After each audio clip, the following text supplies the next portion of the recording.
und willkommen bei einem neuen Video. Heute seht ihr mich alleine vor der Kamera, Gio ist hinter der Kamera, weil ich werde das erste Mal Kimchi machen zu Hause und zwar mit dem Rezept meiner Schwiegermutter.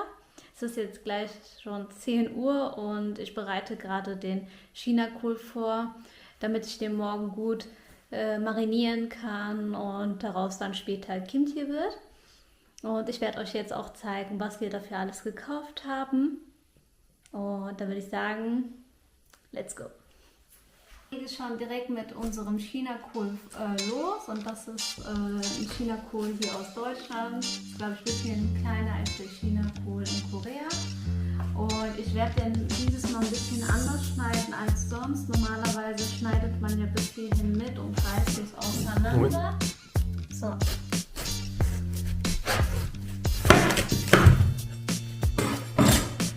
So, da sieht man, das kann man jetzt einfach schön die Blätter trennen und einfach hier reinschneiden. So, das werde ich jetzt alles machen.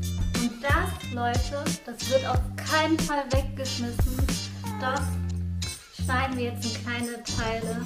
Dann wisst ihr, wie lecker das schmeckt im Kimchi Borumbap. Boah, das ist ganz anders.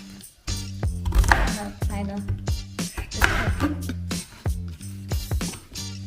Kimchi ist in Deutschland so teuer. So 250 Gramm oder 300 Gramm kostet schon von Bibigo 6 Euro. Und damit kannst du wirklich nur so Kimchi für eine Person oder 2 Personen machen. Und dann ist er schon leer. Deswegen lohnt sich das selber zu machen. Hier 300 Gramm Salz, Meersalz, und den werden wir jetzt hier nach und nach eingeben. Damit das später gut vermischt ist und jedes Blatt auch Salz abbekommt, geben wir ganz zum Schluss noch Wasser hinzu und mischen das immer nacheinander, immer alle halbe Stunde mischen wir das dann, damit die bis morgen früh gut eingesaugt sind und nicht mehr so fest sind. Deswegen fange ich jetzt an. Über hier immer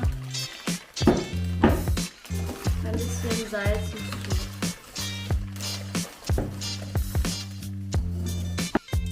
So, jetzt haben wir ein bisschen Wasser dazu gegeben und geben jetzt das Salz, die übrigen 200 Gramm Meersalz jetzt hier den Chinakohl hinzu.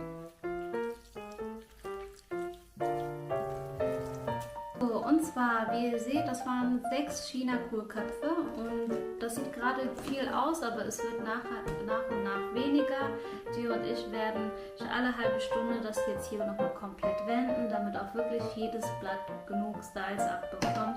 Und es wird an der Menge auf jeden Fall viel mehr schrumpfen. Es sieht zwar gerade viel aus, aber am Ende wird es nicht mehr so viel sein. Deswegen würde ich sagen, wir beenden das Video jetzt hier und wir sehen uns dann morgen, wenn es ans Eingemachte geht. Deswegen bis morgen.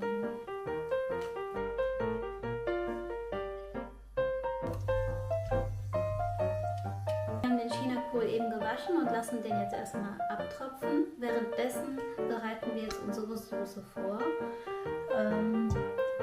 Hier haben wir 300 Milliliter Wasser mit 2 gehäuften Esslöffel Reismehl. Erst ein bisschen gekocht, sodass es so eine cremige Konsistenz hat, und anschließend haben wir es abkühlen lassen. Hier haben wir Zwiebeln vorbereitet, Rettich und Äpfel für die Süße.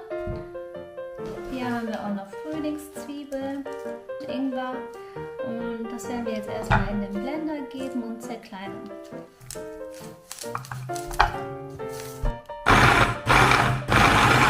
Wir wollen es diesmal ein bisschen cremiger haben, deswegen sollte es so eine Konsistenz haben.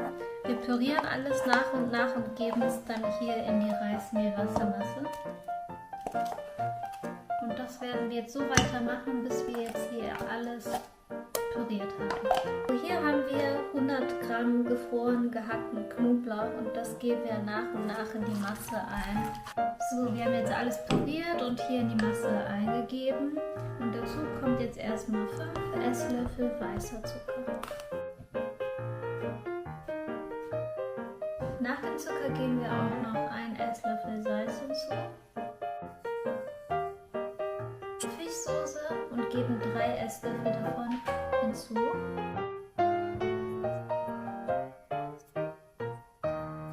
So, und hier haben wir unsere Shrimpsoße und davon geben wir 1 Esslöffel rein. So, jetzt haben wir alles miteinander vermischt. Und ganz zum Schluss geben wir die rote Farbe dazu, und zwar Chili-Pulver, 250 Gramm. So, um zu gucken, ob euer Kimchi zu salzig ist oder nicht, nehmt ihr am besten ein Chinakohlblatt, weil das enthält schon Salz drin. Und dippt es ein bisschen in die Soße. Ja, gut. Spicy. Gut. Ja, spicy. Wie ihr gesehen habt, gestern war der Korb rappelvoll. Und so viel ist es geschrumpft. Es gibt noch einen kleinen Teil, aber das ist die Mehrheit. Das haben wir, wie gesagt, eben gewaschen und haben es abtropfen lassen. Jetzt nehme ich mir immer ein wenig Chinakohl, gebe es mir ein. Also es kann jeder machen, wie er möchte, aber ich habe das so gelernt. Gebe hier ein bisschen Soße rein und vermische es.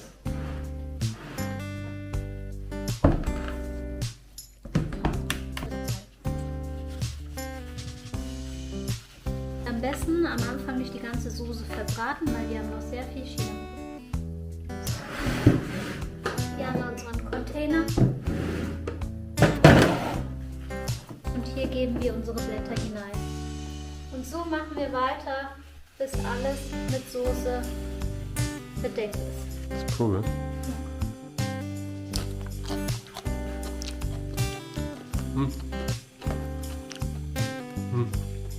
Scharf. Ja, aber lecker. Scharf. Aber lecker? Ja. Scharf kann auch lecker sein. So, wir sind endlich fertig. Es hat lange gedauert. Es war auch ein bisschen anstrengend. Naja, es ging eigentlich. Aber jetzt sind wir fertig. Ihr habt gesehen, wir hatten 6 Chinakohlköpfe. Was daraus geblieben ist, sind 2 große Kimchi-Boxen. Wir haben für meine große Schwester eine Tupperbox fertig gemacht. Das hat sie auch schon mitgenommen. Und dann haben wir auch noch hier 2 Gläser Kimchi für meine Mutter. Sind nur kleine Portionen, aber natürlich, wenn sie mehr möchte, kriegt sie natürlich auch mehr. Erstmal zum Probieren. Und das ist für meine Nachbarin, die unter mir wohnt. Sie ist anscheinend auch ein Fan von Kimchi. Deswegen kriegt sie auch eine kleine Portion. Das lassen wir erstmal ein bisschen draußen stehen.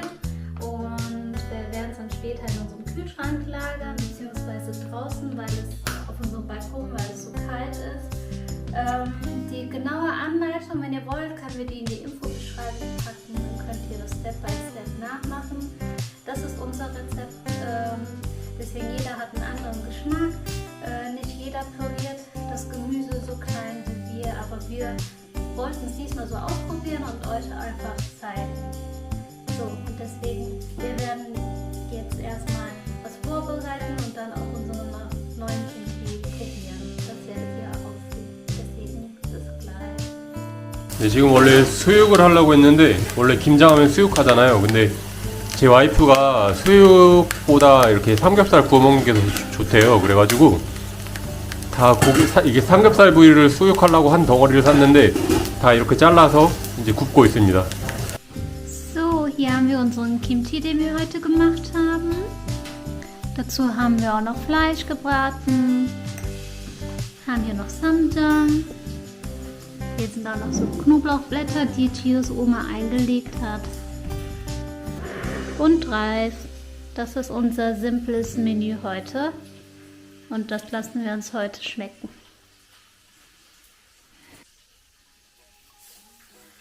오. So. Nehmen wir mal.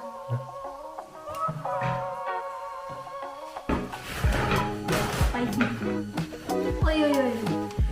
대신에 mit Reis oder mit Fleisch?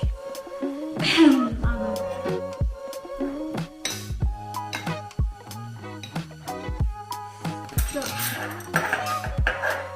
Und dann nehmen wir das jetzt hier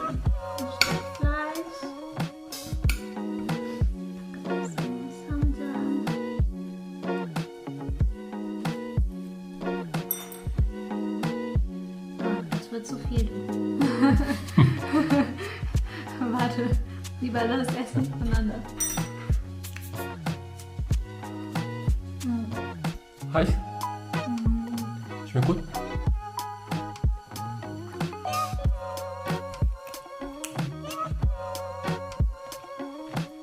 Gut. Rice.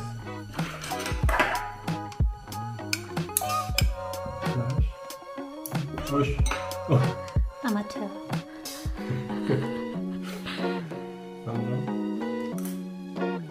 Die große Kimchi.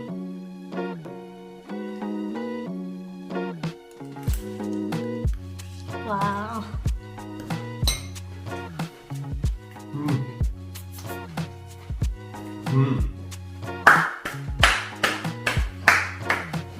맛없을 줄 알았는데 맛없을 줄 알았는데 맛있어요. 그래서 하필 이걸 하시죠. Sie und ich haben ja schon ein paar YouTube-Videos hochgeladen und wir müssen sagen, wir haben uns am Anfang sehr schwer damit getan. Wir haben manchmal immer noch ein paar Momente, wo es sehr stressig für uns ist. Wir haben ehrlich gesagt erst mit YouTube angefangen, weil Gio Familie in Korea hat und wir wollten, dass ihr auch ein bisschen mitbekommen, wie unser Leben hier in Deutschland ist, wie unser Urlaub ist. Aber wir sehen, dass auch immer mehr andere Menschen unsere YouTube-Videos kommentieren und auch andere YouTuber unsere YouTube-Videos kommentieren und auch öfters kommentieren. Deswegen wollte ich auch nochmal Danke sagen. Wir sind halt auch ganz am Anfang von diesem YouTube-Game. Man weiß auch nicht, wie lange wir das machen werden, aber solange wir Spaß dran haben, werden wir das machen. Das wollte ich mal sagen, weil ich bin vor der Kamera noch schüchtern. Ich komme noch nicht so richtig aus mir heraus, wie ich eigentlich es möchte. Aber wer weiß, vielleicht wird das ja mit der Zeit. So, wir haben jetzt zu Ende gegessen und das war es auch schon vom heutigen Video. Ich hoffe, es hat euch Spaß gemacht beim Zuschauen. Und ihr habt auch Lust darauf bekommen, Kimchi zu machen, denn jetzt ist die letzte Zeit dafür. Und dann würde ich sagen, wir sehen uns im nächsten Video. Ciao! Ciao. Subscribe!